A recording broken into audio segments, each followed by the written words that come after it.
thérapies non conventionnelles, dans le champ de la santé ou du développement personnel, semblent souvent extrêmement attrayantes. Mais que cachent-elles en réalité ?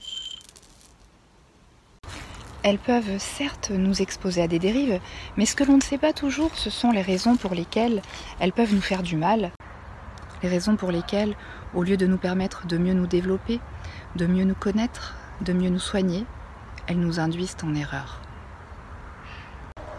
Et puis d'un pas à un autre, on tombe dans la dérive.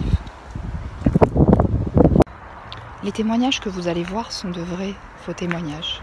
Chaque fois, ceux-ci sont suivis d'un débunk.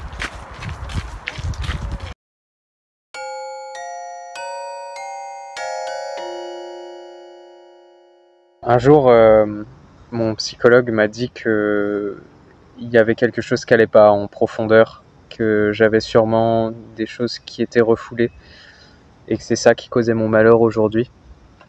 Alors on a creusé et on a découvert que j'ai été abusé par mon père quand j'étais petit. C'est un choc. Mais je sais que c'est vrai parce que j'ai des souvenirs assez précis maintenant qui me sont revenus. Donc on travaille ensemble aujourd'hui avec mon thérapeute pour résoudre ce traumatisme qui me crée beaucoup d'angoisse. Le fait de m'en rappeler, c'est assez douloureux. Et il m'aide aussi à me débarrasser des personnes toxiques qui peuvent encore aujourd'hui abuser de ma confiance et abuser de moi. Donc voilà le travail que j'effectue avec ce thérapeute. Le fonctionnement de notre cerveau est si complexe qu'il est capable de construire des faux souvenirs et donc nous persuader qu'il s'agit de vrais souvenirs. On a par exemple tous tendance à idéaliser certains moments de notre passé qui en réalité étaient pas si cool que ça. Du coup, pour revenir à Paul et son traumatisme, on peut imaginer que c'est sur la base de ce que lui a suggéré son psychologue qu'il a construit cette histoire tragique. Le problème, c'est que là où il n'y avait pas de traumatisme au départ, eh bien l'incrustation d'un faux souvenir de cette nature peut en construire un vrai et avoir les mêmes conséquences dramatiques. Et enfin, parler de personnes toxiques est également problématique. Alors bien sûr, il existe des gens un peu douteux, mais lorsque c'est votre thérapeute qui vous insuffle qu'il l'est pour vous, là on est en train d'entrer dans une relation d'emprise. Pour conclure, méfiez-vous des thérapeutes qui vous parleraient d'amnésie traumatique tout en cherchant à trouver l'origine de ce qu'ils ont eux-mêmes énoncé.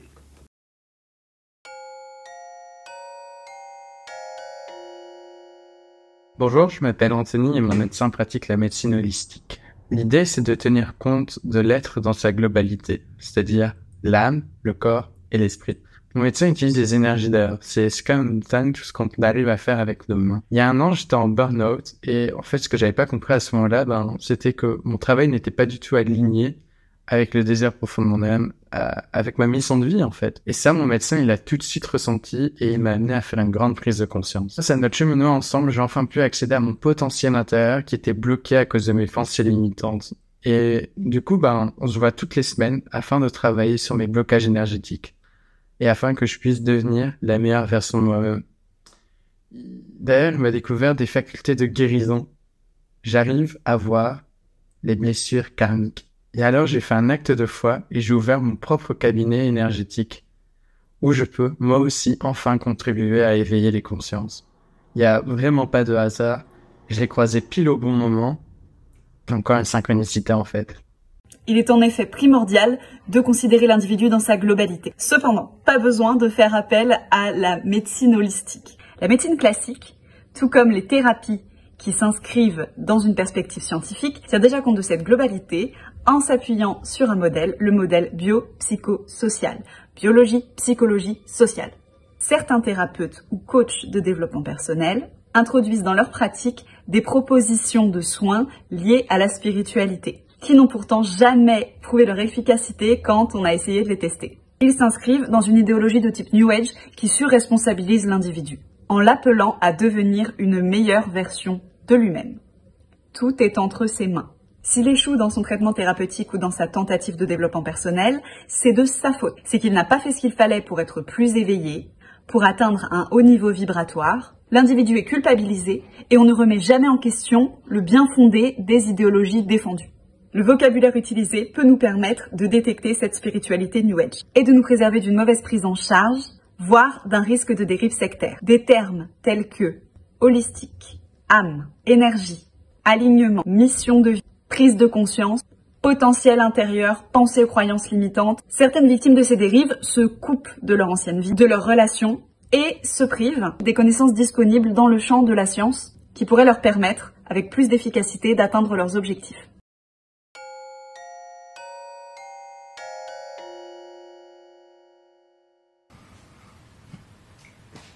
J'aime beaucoup la culture orientale.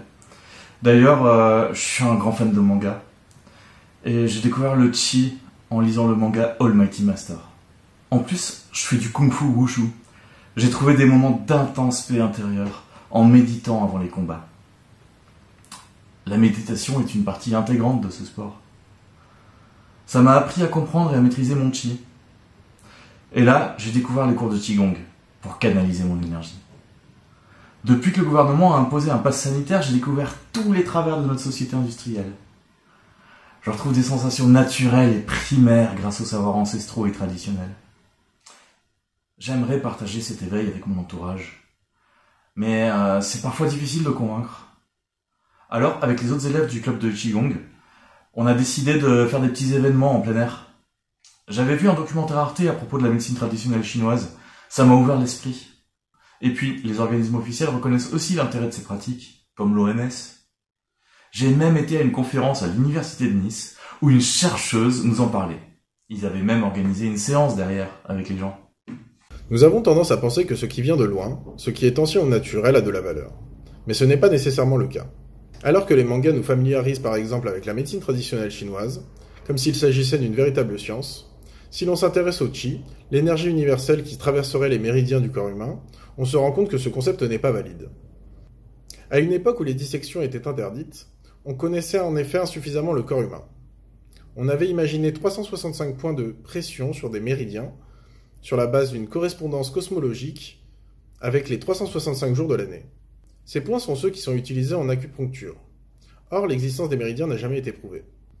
Certaines pratiques sportives représentent une porte d'entrée pour des dérives spirituelles. Le kung-fu est par exemple susceptible d'amener au qigong, une gymnastique alliant sport et spiritualité, qui s'appuie sur des théories pseudo-scientifiques.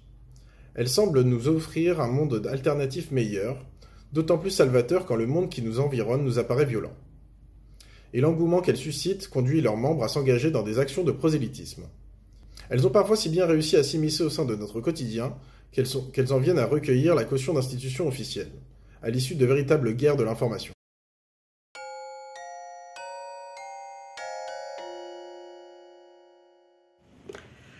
Je m'appelle Aurélie et ça fait quelques mois que je vois une thérapeute pour des douleurs au ventre que les médecins n'arrivent pas à expliquer. Et en fait, elle a compris que c'était transgénérationnel. Effectivement, dans ma famille, beaucoup de femmes ont vécu des violences commises par des hommes. Et mon arrière-grand-mère a vécu même une grave agression. Et en fait, le ventre des femmes, c'est ce qui porte la vie. Et c'est pas pour rien si on parle de deuxième cerveau. Donc, mon ventre rejette cet héritage, cette souffrance dont j'ai hérité. Et ce sont les mémoires générationnelles qui s'expriment en moi pour que je coupe la répétition des schémas familiaux. Cette personne consulte une thérapeute. Mais quelle est la qualification de cette thérapeute ?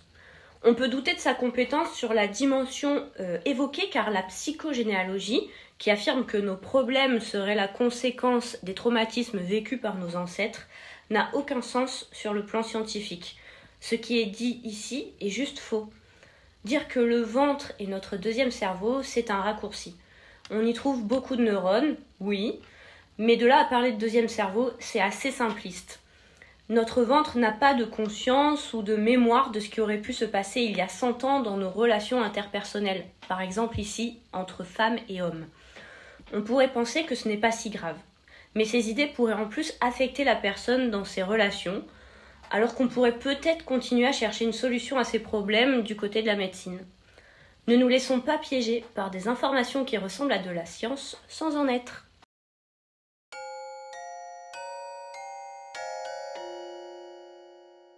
Avec ma femme, on amène notre petite Léa chez une kinésiologue qui est spécialiste en intégration des réflexes archaïques parce qu'elle a du mal à gérer ses émotions.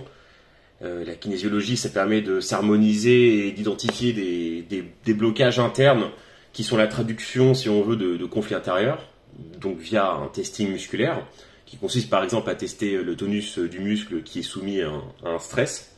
En plus, ma fille est HPI, donc hypersensible. Elle s'ennuie beaucoup à l'école, elle a donc des difficultés de comportement et ça la rend malheureuse car elle ne peut pas vraiment exprimer ce qu'elle ressent réellement. Parfois la kinésiologue nous dit des choses bizarres, n'empêche que depuis qu'elle voit Léa, il y a beaucoup d'améliorations, il y a moins de colère à l'école et même à la maison, donc finalement ça a peut-être du sens. De nombreux enfants présentent des difficultés dans l'identification et l'expression comportementale de leurs émotions. Il est parfois difficile de savoir quel professionnel consulter. Faut-il un suivi psychologique, un suivi qui peut apparaître comme long, effrayant, intimidant? Les parents utilisent souvent les réseaux sociaux, les médias ou le bouche à oreille. Or on y trouve de façon massive des thérapeutes de fortune qui profitent de leur anxiété pour leur vendre sans en avoir les compétences. Des solutions rapides et simplistes, ce qui est très séduisant. En ce qui concerne la kinésiologie, c'est une pseudo-science, c'est-à-dire une discipline qui ressemble à de la science, sans en être. La Miviludes et l'ordre des kinésithérapeutes, par exemple, alertent quant à son usage, suite au signalement de nombreuses dérives. Il en est de même pour l'intégration des réflexes archaïques, une méthode qui ne reflète aucune réalité neurologique, mais qui est très en vogue. Elle repose sur l'utilisation de mouvements rythmiques pour aider à l'intégration de réflexes archaïques, qui, en s'exprimant, engendreraient de multiples symptômes, en allant des troubles autistiques, en passant par le mutisme sélectif, jusqu'à la procrastination. En ce qui concerne les enfants HPI, contrairement à la croyance populaire, ils ne présentent pas plus de difficultés que les autres. Le HPI constituerait même un facteur protecteur selon les études scientifiques récentes. Il est donc fondamental de vérifier la qualité de ces sources d'informations et de consulter en priorité les professionnels recommandés par les instances compétentes pour éviter de tomber sous le coup d'un faux diagnostic ou autodiagnostic et ne pas retarder l'accompagnement de troubles comme les troubles anxieux, les TSA ou les TDAH qui peuvent, eux, expliquer des troubles du comportement.